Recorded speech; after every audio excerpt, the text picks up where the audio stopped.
primeira real leitura de ficção de 2026, eu acho, né? Porque eu tinha iniciado a Medéia e postei recentemente, né? Mas foi uma leitura que eu fiz ainda no ano passado, no final do ano passado eu iniciei. Mas agora sim, oficialmente, primeira leitura de ficção iniciada no ano de 2026, que é Alice no País das Maravilhas. A gente vai fazer a leitura de todo o livro aqui da coleção da Zahar, da edição da Zahar, quer dizer, que contém as aventuras de Alice no País das Maravilhas e a segunda parte, que é Através do Espelho. Então vamos lá, Aventuras de Alice no País das Maravilhas. Juntos naquela tarde dourada, deslizávamos em doce vagar, pois eram braços pequenos, ineptos, que iam os remos a manobrar, enquanto mãozinhas fingiam apenas o percurso do barco determinar. Ah, cruéis três, naquele preguiçar, sob um tempo ameno, estival, implorar uma história e de tão leve alento que sequer uma pluma pudesse soprar. Mas que pode uma pobre voz contra 3 línguas a trabalhar? Imperiosa prima estabelece, começar já, enquanto secunda, mais brandamente encarece, que não tenha pé nem cabeça, e Tertia um horror de palpites oferece, mas só um a cada minuto. Depois, por súbito silêncio tomadas, vão em fantasia perseguindo a criança sonho em sua jornada, por uma terra nova e encantada, a tagarelar com bichos pela estrada, ouvem crédulas extasiadas. E sempre que a história esgotava, os poços de fantasia, da fantasia, e debilmente eu ousava insinuar, na busca de um encanto quebrar, o resto para depois, mas já é depois, ouvi as 3 vozes alegres a gritar. Foi assim que, bem devagar, o País das Maravilhas foi urdido, um episódio vindo a outro se ligar, e agora a história está pronta. Desvia o barco comandante para casa. O sol declina, já vai se retirar. Alice, recebe este conto de fadas e guarda-o com mão delicada, como a um sonho de primavera, que a teia de memória se entretece. Como a guirlanda em flores murchas que a cabeça dos peregrinos guarnece.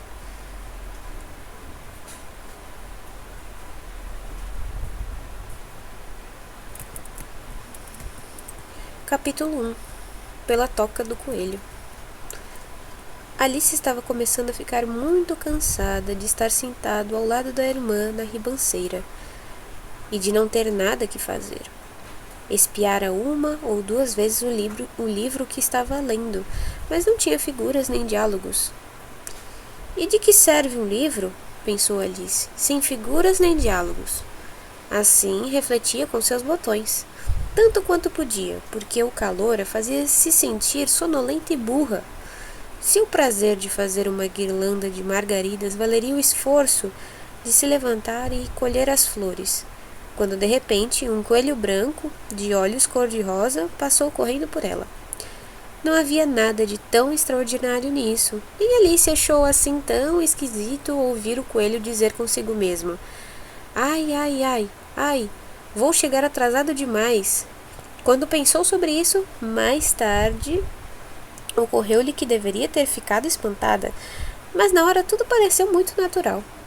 Mas quando viu o coelho tirar um relógio do bolso do colete e olhar as horas, e depois sair em disparada, Alice se levantou num pulo, porque constatou subitamente que nunca tinha visto antes um coelho com bolso de colete, nem com relógio para tirar de lá.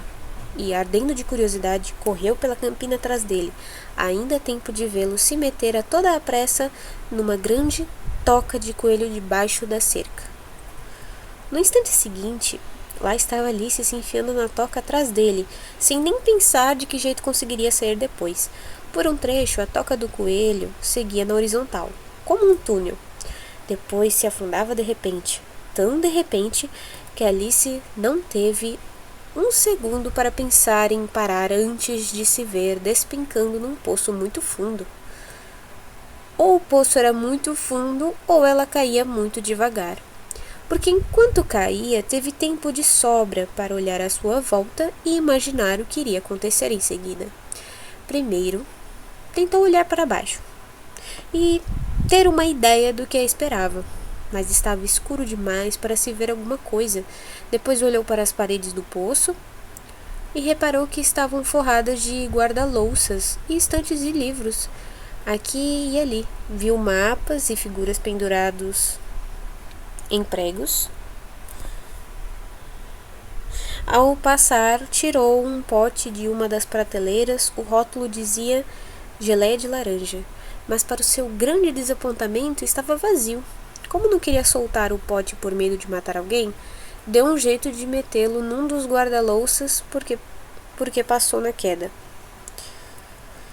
Bem, pensou Alice, depois de uma queda desta, não vou me importar nada de levar um trambolhão na escada. Como vou me achar corajosa lá em casa? Ora, eu não diria nadinha, mesmo que caísse do topo da casa. O que muito provavelmente era verdade. Caindo, caindo, caindo. A queda não terminaria nunca. Quantos quilômetros será que já caí até agora? Disse em voz alta. Devo estar chegando perto do centro da Terra. Deixe-me ver. Isso seria a uns 6.500 quilômetros de profundidade, acho. Pois, como você vê, Alice aprendera várias coisas desse tipo na escola. E embora essa não fosse uma oportunidade muito boa de exibir seu conhecimento, já que não havia ninguém para escutá-la, era sempre bom repassar. Sim, a distância certa é mais ou menos essa, mas, além disso, para que latitude ou longitude será que estou indo? Alice não tinha a menor ideia do que fosse latitude, nem do que fosse longitude, mas lhe pareciam palavras imponentes para se dizer. Logo recomeçou. Gostaria de saber se vou cair direto através da terra. Como vai ser engraçado sair no meio daquela gente que anda de cabeça para baixo. Os antipatias, acho. Desta vez, estava muito satisfeita por não haver ninguém escutando, pois aquela não parecia mesmo ser a palavra certa. Mas vou ter de perguntar a eles o nome do país. Por favor, senhora, aqui é a Nova Zelândia ou Austrália? E tentou fazer uma mesura enquanto falava. Imagina fazer mesura quando se está despencando no ar. Você acha que conseguiria? E que menininha ignorante ela vai achar que sou. Não convém perguntar nada. Talvez eu veja o nome escrito em algum lugar. Caindo, caindo, caindo. Como não havia mais nada a fazer, Alice logo começou a falar de novo. Tenho a impressão de que Dinah vai sentir muita falta de mim esta noite. Dinah era a gata. Espero que se lembrem de seu pires de leite na hora do chá. Dinah, minha querida, queria que você estivesse aqui embaixo comigo. Pena que não haja nenhum camundongo no ar, mas você poderia apanhar um morcego. É muito parecido com um camundongo. Mas será que gatos comem morcegos? E aqui Alice começou a ficar com muito sono e continuou a dizer para si mesma, como num sonho: gatos comem morcegos, gatos comem morcegos. E às vezes morcegos comem gatos? Pois, como não sabia responder a nenhuma das perguntas, o jeito como as fazia não tinha muita importância. Sentiu que estava cochilando e tinha começado a sonhar que estava andando de mãos dadas com Dinah, dizendo a ela muito séria: Vamos, Dinah, conte-me a verdade, algum dia você já comeu um morcego? Quando subitamente, bum, bum, caiu sobre um monte de gravetos e folhas secas. A queda terminara. Alice não ficou nem um pouco machucada e num piscar de olhos estava de pé. Olhou para cima, mas lá estava tudo escuro. Diante dela havia um outro corredor comprido e o coelho branco ainda estava à vista, andando ligeiro por ele. Não havia um segundo a perder. Lá se foi Alice como um raio, tendo tempo apenas de ouvi-lo dizer ao dobrar uma esquina: Por minhas orelhas e bigodes, como está ficando tarde. Ela estava bem rente a ele, mas quando dobrou a esquina não havia mais sinal do coelho branco. Viu-se num salão comprido e baixo, iluminado por uma fileira de lâmpadas penduradas no teto. Havia portas ao redor do salão inteiro, mas estavam todas trancadas. Depois de percorrer todo um lado e voltar para o outro, experimentando cada porta, caminhou desolado até o meio, pensando como haveria de sair dali. De repente, topou com uma mesinha de 3 pernas, feita de vidro maciço. Sobre ela não havia nada, a não ser uma minúscula chave de ouro. E a primeira ideia de Alice foi que devia pertencer a uma das portas do salão. Mas que pena, ou as fechaduras eram grandes demais, ou a chave era pequena demais. De qualquer maneira, não abria nenhuma delas. No entanto, na segunda rodada, deu com uma cortina baixa que não havia notado antes. Atrás dela havia uma portinha de uns 40 centímetros de altura. Experimentou a chavezinha de ouro que, para sua grande alegria, serviu. Abriu a porta e descobriu que dava para uma pequena passagem, não muito maior que um buraco de rato. Ajoelhou-se e avistou, do outro lado do buraco, o jardim mais encantador que já se viu. Como desejava sair daquele salão escuro e passear entre aqueles canteiros de flores radiantes e aquelas fontes de água fresca, mas não era capaz nem de enfiar a cabeça pelo vão da porta. E mesmo que conseguisse enfiar a cabeça, pensou a pobre Alice, isso de pouco adiantaria sem meus ombros. Ah, como eu gostaria de poder me fechar como um telescópio. Acho que conseguiria se soubesse pelo menos começar. Pois vejam bem, havia acontecido tanta coisa esquisita ultimamente que Alice tinha começado a pensar que raríssimas coisas eram realmente impossíveis. Como ficar esperando junto da portinha parecia não adiantar muito, voltou até a mesa com uma ponta de esperança de conseguir achar outra chave sobre ela, ou pelo menos um manual com regras para encolher pessoas como telescópios. Dessa vez, achou lá uma garrafinha, que com certeza não estava aqui antes, pensou Alice, em cujo gargalo estava enrolado um rótulo de papel com as palavras "Beba-me", graciosamente impressas em letras graúdas. Era muito fácil dizer "beba-me", mas a ajuizada pequena Alice não iria fazer isso assim, às pressas. Não, primeiro vou olhar, disse, e ver se está escrito veneno ou não, pois lera muitas historinhas divertidas sobre crianças que tinham ficado queimadas e sido comidas por animais selvagens e outras coisas desagradáveis, tudo porque não se lembravam das regrinhas simples que seus amigos lhes haviam ensinado. Que um atiçador em brasa acaba queimando sua mão se você insistir em segurá-lo por muito tempo. Quando você corta o dedo muito fundo com uma faca, geralmente sai sangue. E ela nunca esquecera que, se você bebe muito de uma garrafa em que está escrito veneno, é quase certo que vai se sentir mal, mais cedo ou mais tarde. Como, porém, essa garrafa não estava escrito veneno, Alice se arriscou a provar. E achando o gosto muito bom, na verdade era uma espécie de sabor misto de torta de cereja, creme, abacaxi, peru assado, puxa-puxa e torrada quente com manteiga. Deu cabo dela num instante. Que sensação estranha, disse Alice. Devo estar encolhendo como um telescópio. E estava mesmo. Agora só tinha 25 centímetros de altura, e seu rosto se iluminou à ideia de que chegara ao tamanho certo para passar pela portinha e chegar àquele jardim encantador. Primeiro, no entanto, esperou alguns minutos para ver se ia encolher ainda mais. A ideia a deixou um pouco nervosa. Pois isso poderia acabar, disse Alice consigo mesma, me fazendo sumir completamente, como uma vela. Nesse caso, como eu seria? E tentou imaginar como é a chama de uma vela depois que a vela se apaga, pois não conseguia se lembrar de jamais ter visto tal coisa. Um pouco depois, descobrindo que nada mais acontecera, decidiu ir imediatamente para o jardim. Mas, ai da pobre Alice, quando chegou à porta viu que tinha esquecido a chavezinha de ouro, e quando voltou à mesa para pegá-la, constatou que não conseguia alcançá-la.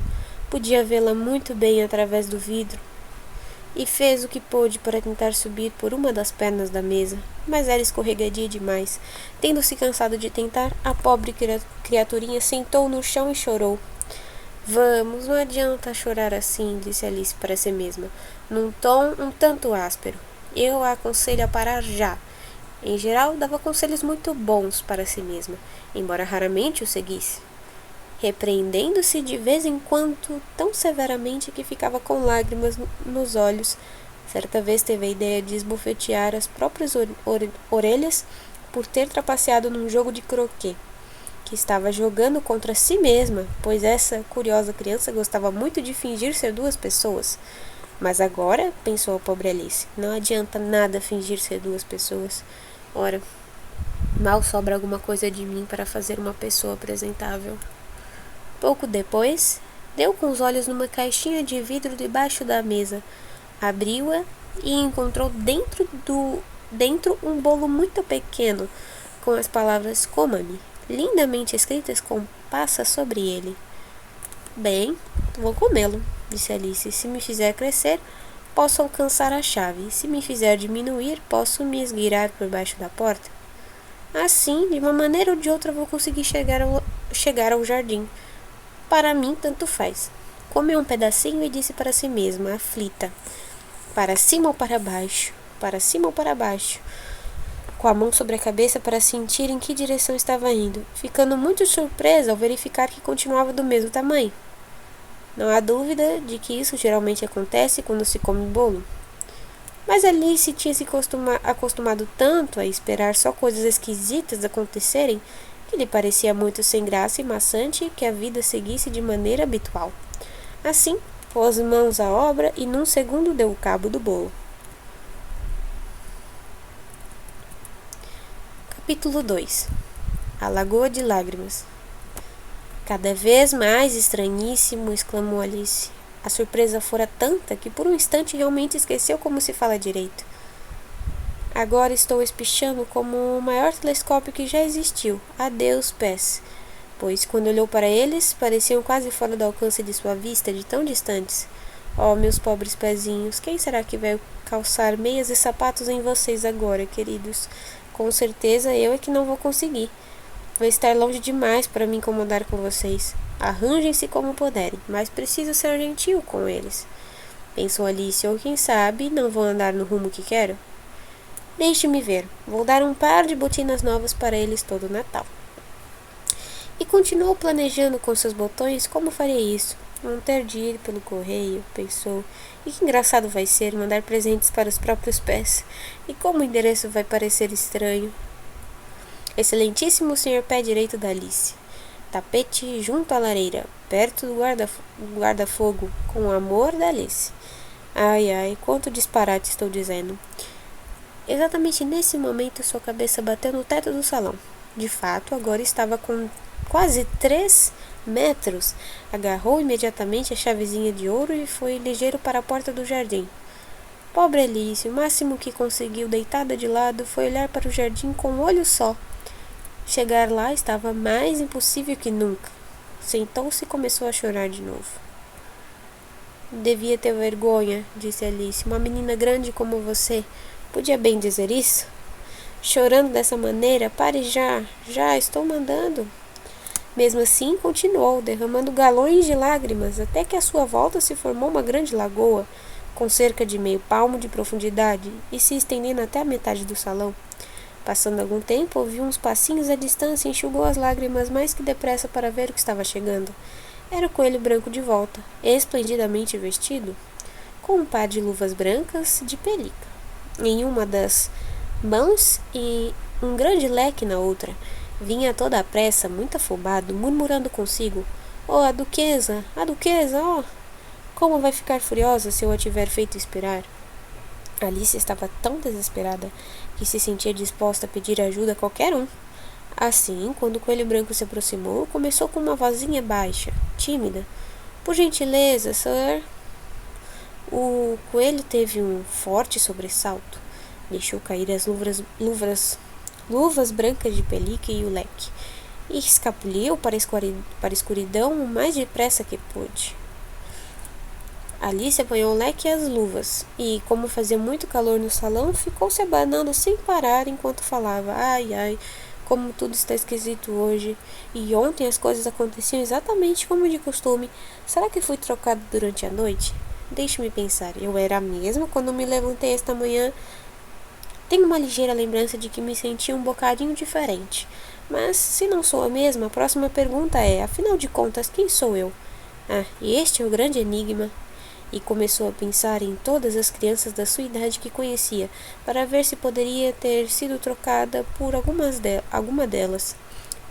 A Ada com certeza não sou, disse, porque o cabelo dela tem cachos bem longos, e o meu não tem cacho nenhum. É claro que não posso ser Mabel, pois sei todo tipo de coisas, e ela, sabe tão pouquinho. Além disso, ela é ela, e eu sou eu, e... Ai, que confusão é isso tudo. Vou experimentar ver se sei tudo o que sabia antes. Deixe-me ver. 4 vezes 5 é 12.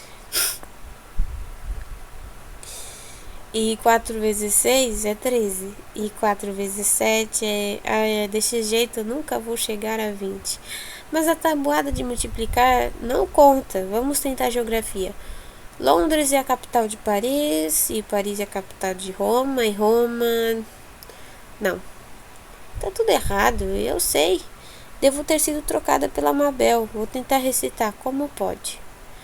E de mãos cruzadas no colo, como se estivesse dando lição, começou a recitar, mas sua voz soava rouca e estranha, e as palavras não vieram como costumavam. Como pode o crocodilo fazer sua cauda luzir, borrifando a água do Nilo, que dourada vem cair? Sorriso largo, vai nadando e de manso enquanto nada, os peixinhos vai papando com a boca rada e escancarada. Tenho certeza de que estas não são as palavras certas, disse a pobre Alice, e seus olhos se encheram de lágrimas de novo enquanto continuava. Afinal de contas, devo ser Mabel, e vou ter de ir morar naquela casinha apertada, e não ter quase nenhum brinquedo com que brincar. E muitíssimas lições para aprender. Não, minha decisão está tomada. Se sou Mabel, vou ficar aqui. Não vai adiantar nada eles encostarem suas cabeças no chão e pedirem: volte para cá, querida. Vou simplesmente olhar para cima e dizer: então quem sou eu? Primeiro me digam. Aí, se eu gostar de ser essa pessoa, eu subo. Se não, fico aqui embaixo até ser alguma outra pessoa. Mas ai, exclamou Alice numa súbita explosão de lágrimas. Queria muito que encostasse a cabeça no chão. Estou tão cansada de ficar assim sozinha aqui. Ao dizer isto, olhou para suas mãos e teve a surpresa de ver que calçara uma das luvinhas brancas de pelica do coelho, enquanto falava. Como posso ter feito isso? Pensou. Devo estar ficando pequena de novo. Levantou-se, foi até a mesa para se medir por ela e descobriu que, tanto quanto podia calcular, estava agora com uns 60 centímetros. Continuando a encolher rapidamente, logo descobriu que a causa era o leque que estava segurando e jogou-o bruscamente no chão, escapando por pouco de encolher até sumir de vez. Foi por um triz, disse Alice, bastante apavorada com a mudança repentina, mas muito satisfeita por ainda estar existindo. E agora para o jardim, e correu a toda de volta à portinha.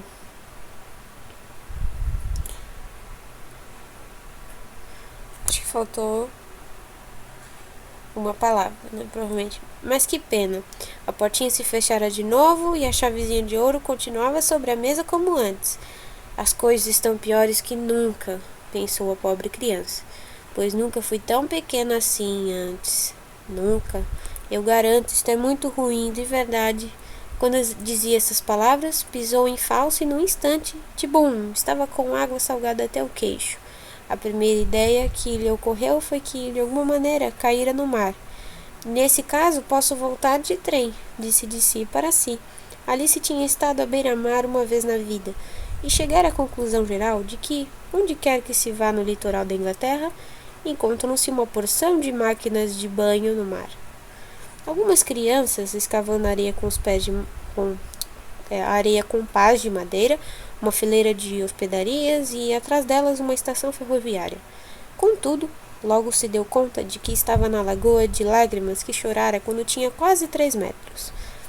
Gostaria de não ter chorado tanto, disse Alice, enquanto nadava de um lado para o outro, tentando encontrar uma saída. Parece que vou ser castigada por isso agora, afogando-me nas minhas próprias lágrimas. Vai ser uma coisa esquisita. Lá isso vai. Mas está tudo esquisito hoje. Nesse instante, ouviu alguma coisa espadanando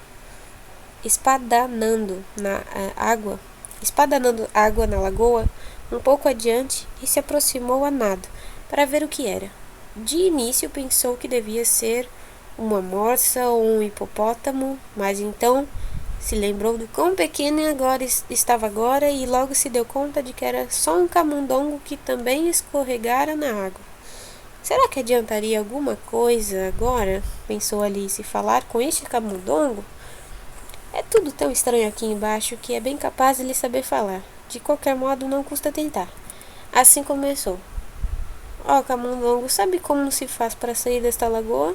Estou muito cansada de ficar nadando para todo lado. Camundongo, Alice achava que essa devia ser a maneira correta de se dirigir a um camundongo.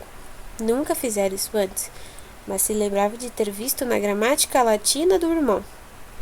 Um camundongo de um camundongo para um camundongo, ó camundongo. O camundongo lançou-lhe um olhar um tanto inquisitivo. Pareceu piscar um olho, mas não disse nada. Talvez não entenda inglês, pensou Alice. Aposto que é um camundongo francês que veio com Guilherme o Conquistador. Pois, com todo o seu conhecimento de história, Alice não tinha uma ideia muito clara de há quanto tempo qualquer coisa tinha acontecido. Assim, recomeçou. O Esmachat, que era a primeira frase do seu livro de francês. O camundongo pulou fora d'água e pareceu estremecer todo de medo. Desculpe-me, Alice se apressou em exclamar, temendo ter magoado os sentimentos do pobre animal. Esqueci completamente que você não gostava de gatos. Não gostar de gatos? Gritou o camundongo com uma voz estridente e exaltada. Você gostaria se fosse eu? Bem, talvez não, respondeu Alice num tom apaziguador. Não se zangue com isso. Mesmo assim, gostaria de poder lhe mostrar nossa gata Dinah. Acho que começaria a ter uma quedinha por gatos, se ao menos pudesse vê-la. É uma coisinha tranquila, tão querida. Alice continuou falando mais para si mesma, enquanto nadava lentamente pela lagoa. Se senta ronronando tão bonitinho junto da lareira, lambendo as patas e limpando o rosto.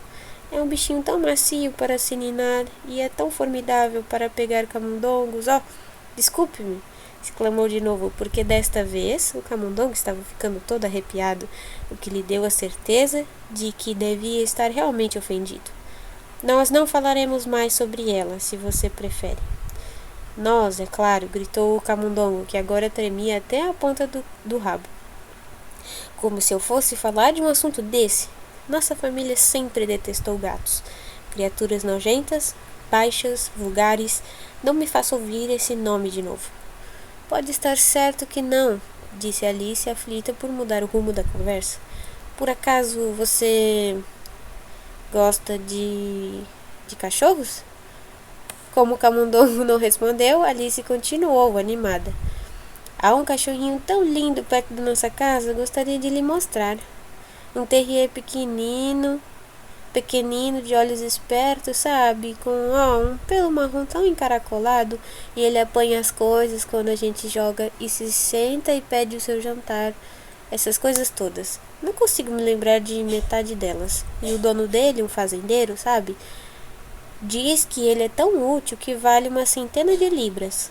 Diz que mata todos os ratos. Ai, ai, exclamou Alice condoída. Acho que o ofendi de novo, pois o camundongo estava se afastando dela a nado o mais rápido que podia, causando um verdadeiro rebuliço na lagoa. Então, Ela o chamou bem de mansinho. Querido camundongo, volte aqui, e não falaremos mais de gatos, nem tampouco de cachorros, se não gosta deles. Ao ouvir isso, o camundongo deu meia volta e veio nadando devagar em direção a ela. Tinha o rosto pálido de emoção, pensou Alice, e disse com voz baixa e trêmula: Vamos para a margem. Lá eu lhe contarei minha história e você vai compreender por que odeio gatos e cachorros. Era mais do que hora de ir, pois a lagoa estava ficando apinhada de aves e animais que tinham caído nela. Havia um pato e um dodô, um papagaio e uma águieta, além de várias outras criaturas curiosas. Alice tomou a dianteira e o grupo todo nadou para a margem.